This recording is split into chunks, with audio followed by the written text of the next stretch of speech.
উপরে গেছিলাম, ওই শালা মিস্ত্রি আর হেল্পার আছে একটা, টাকা চাইলাম, টাকা তো দিল না, উল্টা আমার গায়ে হাত তুলছে। আরে বেটা তোরা মারছে, এটার বিচার হইব। মহল্লার ভিতরে একটা খাম্বা ঢুকার আগে আমার পকেটে টাকা আয় পড়ে। ভাই আমারও তো কথা একটাই, এলাকায় খাম্বা ঢুকার আগে আমার কাছে টাকা আয়া পড়ে, আর আমার গায়ে হাত দিছে ভাই। এখানে যাইতে হইবে এখন, টাকাও লইতে হইব, আর এই মায়ের প্রতিশোধ লইতে হইবে এখন। আমি চাইছিলাম না আমি উপরে উঠি কষ্ট কইরা, যেহেতু আমি উপরে উঠতে আসি ওর ওখান থেকে লাত্তি ফালা দিব। চল চলো চলো। এই সাইডে বলে টাকা পয়সা দেশ থেকে কিরে কি হইছে, সমস্যা কি তো গো? আরে ভাই গায়ে হাত দিতেছেন আপনারা কেডা? ওই বেটা আমরা কেডা মানে? ওরে যে এই জায়গায় টাকা লাগে পাঠাইছি, ওর গায়ে হাত দিছে কেডা রে? ওর গায়ে হাত দিছে কেডা? আমার টাকা ওদেশ নাকি?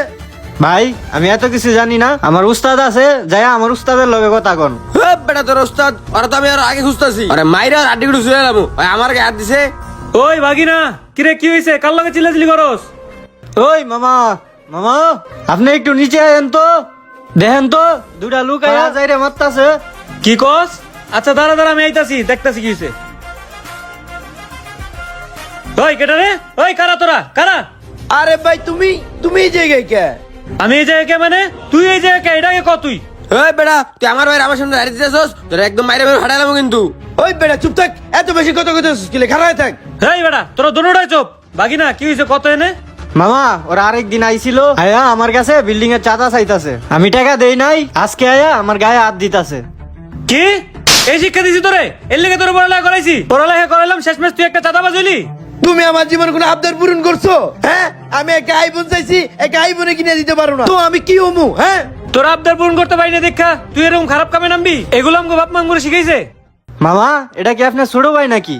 ওরে এখন আমার ছোট ভাই পরিচয় দিতে ঘৃণা লাগে, এত কষ্ট করে খাইতে ওরে পড়ালেখা করাইলাম, আর ওই লোকটা চাঁদাবাজ। ভাই আমার ভুল হয়ে গেছে গা ভাই, তুমি আমার মাফ করে দাও। আমার বন্ধু বান্ধব সবাই দামি দামি জামা কাপড় পরে, দামি দামি মোবাইল কিনে, আমার কি মন চাই না ভাই? এর লাগে ভাই আমি এই বাইচার নিছি ভাই। তুমি টাকা পয়সা দাও না, বাসাতেও টাকা পয়সা দেয় না, তাহলে আমি কি করবো কও? আমার মাফ করে দাও ভাই। মাফ করণের মালিক আল্লাহ, তুই আল্লাহর কাছে মাপ চা। আমি তোরে কিছু কথা কই, তুই আমার কথাগুলো মনোযোগ দিয়ে শুন। দেখ ভাই, এভাবে আর কয়দিন চলবি? আল্লাহর কাছে হিসাব দেওয়া লাগবো না? মানুষ হারাম ভাবেও চলতে পারে, হালাল ভাবেও চলতে পারে। এখন তুই চিন্তা কর তুই কোন ভাবে চলতে চাস। আমি তো ভালোভাবে চলতে চাই ভাই, কিন্তু এই সমাজের কিছু কিছু মানুষের কারণে ভালোভাবে চলতে পারি না ভাই। আমরা যত ভালোর দিকে যাই আর হেরা টাইম না আম করে খারাপ দিকে নিয়ে যায়, তাহলে আমরা কই যাবো কও ভাই? দেখ তোর ঘরে যদি খাবার না থাকে, কেউ আসছে কিন্তু তোরে জিগাইবো না, তোর নিজের খাবারটা কিন্তু তোর নিজেরই জোগাড় করতে হইব। আর শোন, এই সমাজের কিছু কিছু মানুষ শুধু নিতেই জানে, দিতে জানে না। সমাজের এই মানুষের লগে তাল না মিলে নিজের কর্ম নিজে জোগাড় করে নিজে খা, তাইলে ভালো হইব। যেটা ভালো হইব ভাই আমি ওইটাই করবো ভাই, আমারে মাফ করে দিও ভাই। তোমার গায়ে আমি হাত তুলছি ভাই, আমারে মাফ করে দিও ভাই। যাই ভাই। ভিডিওটি ভালো লাগলে বেশি বেশি শেয়ার করবেন।